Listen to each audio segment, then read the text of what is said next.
Funding the business. Every business starts off by raising cash. It uses that cash to buy assets, which in turn are used to trade and to generate a profit. The profit is then turned into cash. So what can the business do with that cash? It can either reinvest it back into the business, allowing it to buy more assets for future trading and thereby generate greater profits in the future, or it can return the cash to the investors. So where does a business get the cash for investment? The primary two sources of investment available to a business are from debt and equity. Let's look at debt in a bit more detail. The reward to the provider of debt comes in the form of interest. This is fixed, which actually means that it is compulsory, i.e. you have to pay the interest on a loan, but the rate may or may not be variable depending on the terms of that loan. The capital is also repayable. The capital may be secured. This means that if I lend you some money and secure that money on an asset, then if you cannot repay the capital, I get the asset instead. A secured loan is therefore lower risk to the lender, who will therefore accept a lower reward or interest income as a result. We are therefore introduced to the relationship between risk and return. If I take a lower risk by securing my loan on your asset, then I will charge you a lower rate of interest than for an unsecured loan. Thus, the primary concern to a provider of debt is, can you pay the interest, i.e. service the debt when the payments fall due, and can you repay the capital when it falls due? The most important of these two is to be able to service the debt. Companies that can service their debt have the opportunity to roll over or refinance that debt rather than repaying. The other source of investment is in the form of equity. This is where the investor ends up owing a share of the business. The income that the investor will receive comes in the form of a dividend. Who sets the dividend? The directors, which means the directors can choose what dividend, if any, to pay. They can increase the dividend, they can reduce the dividend, or they can choose to cancel the dividend altogether. The capital invested is also non-repayable. The company can choose to buy back your shares from you, but this is not quite the same thing. You will only get your investment back when the company goes into liquidation, and you may not get back everything that you invested. So now imagine that you'd invested $10,000 in a company such as Microsoft when it started. Microsoft did not pay a dividend for the first 15 years of its existence. You will only get the $10,000 back that you invested from Microsoft when it goes into liquidation, and right now the company has no intention of going into liquidation. So the question is, how happy would you be with your investment?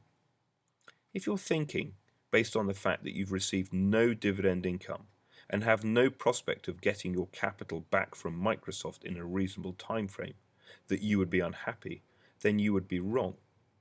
And the reason that you would actually be very happy with your investment, and quite possibly retired as well, is because the value of the shares has gone up. So who sets the value of a share in Microsoft or BP? The answer is the markets. If you want to buy a share in BP, it is a reasonably straightforward process. You can do it online these days, but it is more fun if you do it on the phone, as you get to shout. So you call up your stockbroker and shout, buy, buy, buy. The question is, how much of the amount that you pay to buy your share or shares does the company, in this case BP, actually receive? The answer is nothing. Why? Because when you phone up your stockbroker and shout, buy, buy, buy, it just so happens that somewhere else in the world, someone else has phoned up their stockbroker and shouted, sell, sell, sell. The stockbroker matches the two trades together, takes their commission, and the buyer exchanges the cash for the seller's share. The transaction is undertaken independently of the company whose shares are being traded. This is known as a secondary market transaction. The secondary market is where you and I trade the shares of businesses between ourselves, as opposed to a primary market transaction, which is where a company issues shares and receives the money for that investment, such as a flotation or a rights issue. The existence of the secondary market allows the primary market to function, i.e., you will buy shares either on the primary or secondary market because you believe you can sell them on the secondary market. Such an investment is described as being liquid, i.e., relatively easy to turn into cash. And so now we can see the concerns of the two investors as being very different. Because while the lender is concerned with whether the borrower will be able to service the debt and be able to repay the capital, the owner or shareholder is concerned with whether they will receive any income and how they can realize their investment. For an equity investment, the exit strategy is critical.